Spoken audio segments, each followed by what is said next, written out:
welcome Omaha's 52nd mayor, my friend since junior high, I know, right? Mayor John W. Ewing to the stage.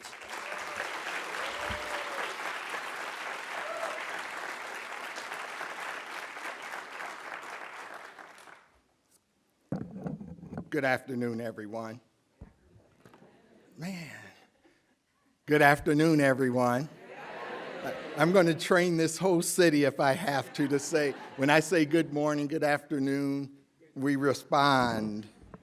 So, Aline, thank you for having me. We have been friends since junior high school. I like to say lifelong friends, as well as friends with Tom since we were 6 years old. So you guys have played an important role in my life as well. Today, I am going to talk to you about steady leadership. And when I say that, there's a reason that I try to provide steady leadership even in moments of crisis. And I'll give you an example of what it looks like to be your mayor. On the very first day that I took office, we had an ICE raid. 76 people were arrested. We had masked federal agents that raided a business. People were arrested. South Omaha was shutting down. It was unprecedented in Omaha, and we've had unprecedented actions across the country. This was a high-stakes moment. As your first black mayor of the City of Omaha, there obviously is some expectations and pressures that other people would try to place on me. We also had the CWS coming to Omaha, and we were believing that there were going to be some protests as well. What I'm going to do is tell you a little bit about why I began to develop this calm approach that I try to have. 2 weeks into my time on the street as an Omaha police officer at the age of 21, I received a call with a fellow officer. And as he went to that call, he went in before I did, which then led me to have to try to hurry up and catch up. And as I got to the scene, a gentleman was running into the front yard. He turned and pointed what looked like a .357 Magnum at the other officer. The other officer fired one shot that struck him in his right forearm, went through his bicep, and into his chest cavity. I watched that young man die halfway between the curb and the sidewalk that day. We later found out after we secured the weapon that it was not a .357 Magnum, that it was actually a pellet gun.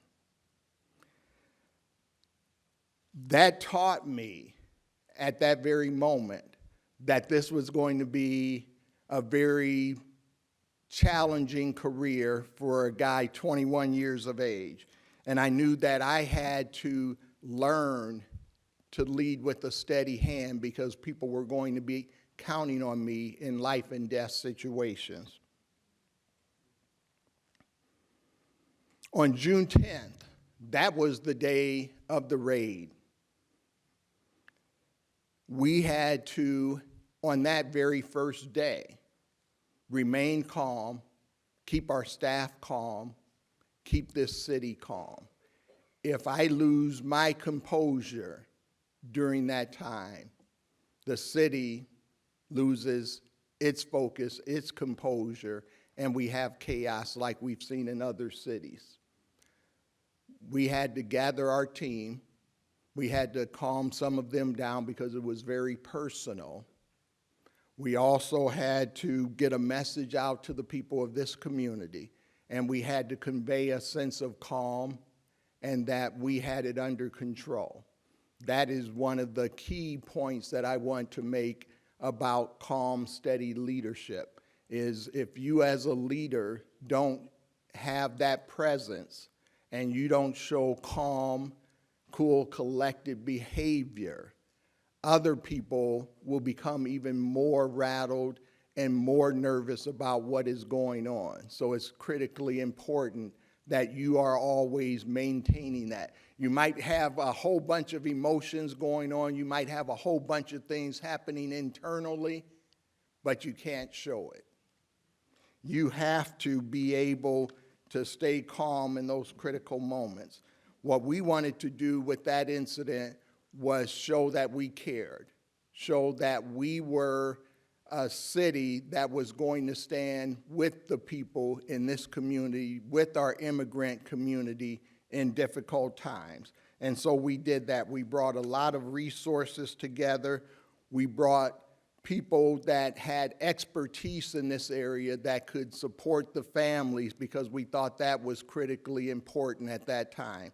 We also, because of relationships and because of the way we handled it, we knew there would be protests. What happened is that people actually contacted us and said, we want to protest, but we want to do it peacefully, and we don't want to disturb the College World Series. So that's another thing that happens when you are calm. People trust you. They believe you can handle the situation. So we literally had people telling us what they wanted to do, and then we were able to partner with them and guide their protests. We had the College World Series. We had protests for 3 days. Now, you saw chaos in other cities. We had 0 arrests during 3 protests and College World Series. We also had a No Kings rally with 5,000 people and no arrests, because those people also worked with the city and the police department. We've had a lot of challenges since I've been your mayor, and one of the things I'm always trying to convey is that we are calm, we've got it under control, and we will lead with the sense of calm while addressing every issue. And I think that's critical for leaders, that you look at how you are going to convey a message to the people that you're leading so that they believe that you are in control and that the situation is being handled. And that's what we're going to do in the city of Omaha. So thank you for your time.